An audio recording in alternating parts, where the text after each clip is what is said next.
그리고 추가로 제가 번아웃이 왔을 때 이제 극복할 수 있었던 게 이 아파트를 계약해버렸어요.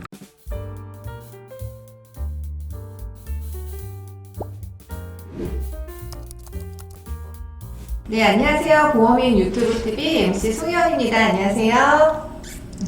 저희 보험인 유튜브 TV는 영업 현장에서 영어 정말 잘하시는 분들을 모시고 솔직하고 진솔한 이야기를 들어보고 있습니다. 오늘은 프라임에셋 전사 1위 챔피언 사업부 197본부 안주원 이사님을 모시고 이야기 나누겠습니다. 안녕하세요, 이사님.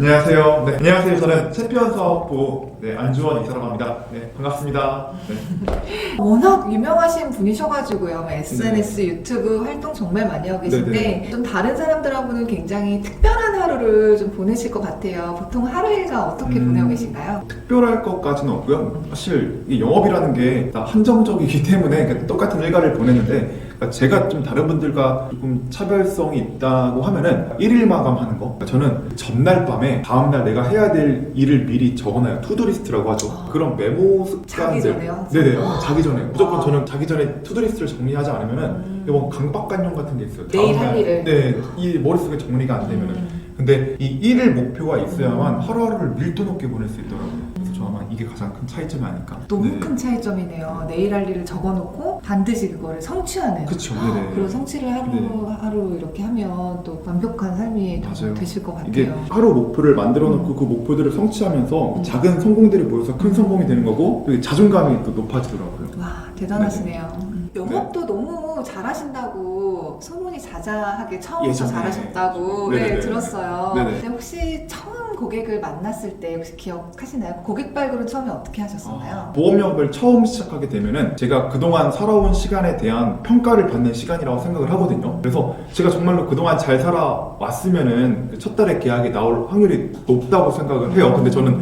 다행히도 제가 그동안 잘 살아왔는지 첫 달에 계약을 좀 지인 계약들이 조금 이제 많이 받았던 편이고 믿고 많이 맡겨주셨나요? 네네네. 좀 신뢰를 보여드려서. 근데 이제 두 번 달, 세 번째 달 되고 나니까 이제 만날 사람이 없는 거예요.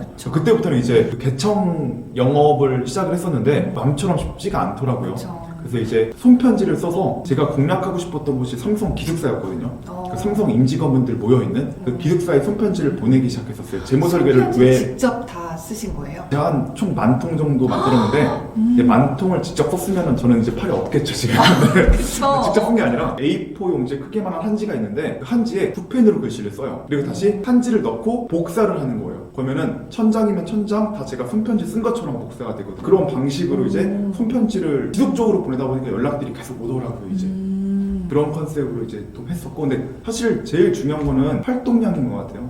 네, 어쩔 수 없이 활동량이 많아야 영업이 잘 되는 건 당연한 건데 이걸 다 아실 거라고 생각이 되는데 사실 실천하기가 어렵죠 사실은. 네. 어렵죠. 활동량이 좀 많아야 되고 한지 이런 거 지금 보고 계신 신입 설계사분들이 들으면 또 꿀팁이 될 수도 있겠네요. 그쵸. 또 그런 것도 좋은 것 같아요. 저는 사실 활동량 늘리는 데 있어서 어떻게 그럼 활동을 해야 될까 고민이 되게 많잖아요. 불안할 때가 있어요. 그렇죠. 저는 제가 또 했던 건 뭐냐면은 저는 가장 부담 없이 줄 수 있는 선물이 책이라고 생각을 하거든요. 그래서 만약에 결혼하는 친구가 있으면은 그 책을 사서 에세이 같은 거 가볍게 읽을 수 있는 책 있잖아요. 그 책을 사서 손편지를 쓰는 거예요. 그러니까 너가 결혼한다고 소식을 들었는데 앞으로 결혼 생활하는 데 있어서 큰 도움이 될 것 같아서 내 거 사는 김에 친구 네 것도 같이 샀다 하면서 책을 같이 주면은 분명히 제가 관계성을 만들어 가기 시작하면서 추후에 연락이 또 오게 되더라고요. 진정성이 있는 그런 방법들로 좀 접근을 해서 고객 발굴을 좀 그쵸. 많이 네네. 하셨던 편이신 것 같네요. 네네. 그런데도 이제 고객들한테 내가 이제 플랜대로 내가 설계한 대로 계약을 하시는 사실 고객도 있는데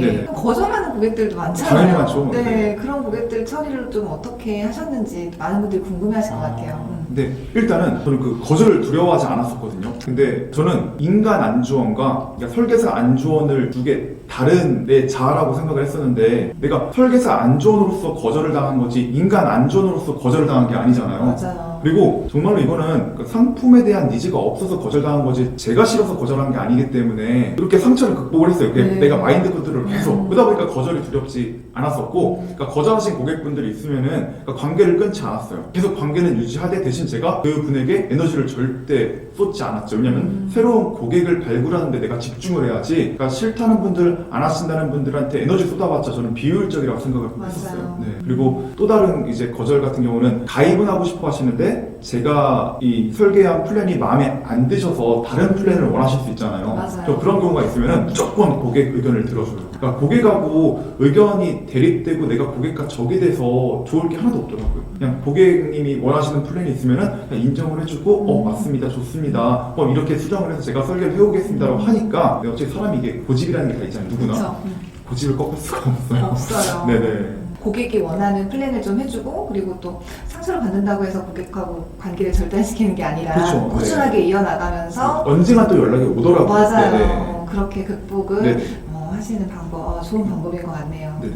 네, 그럼 그렇게 또 이제 고객들을 만나다 네. 보면은 또 소개받고 이런 것들도 중요할 그쵸. 것 같고 네네. 또 영업을 잘하는 비결 이런 것들도 되게 많은 분들이 궁금해하실 것 같아요. 일단 보면은 제가 소개받았던 루트를 좀 말씀을 드리면은 소개받을 수 있는 방법이 두 가지가 있잖아요. 뭐 고객님을 계약하고 나서 계약서를 사인하면서 바로 소개 요청을 할 수 있는 방법 같은 경우는 저는 무조건 소개 요청지를 들고 다녔어요.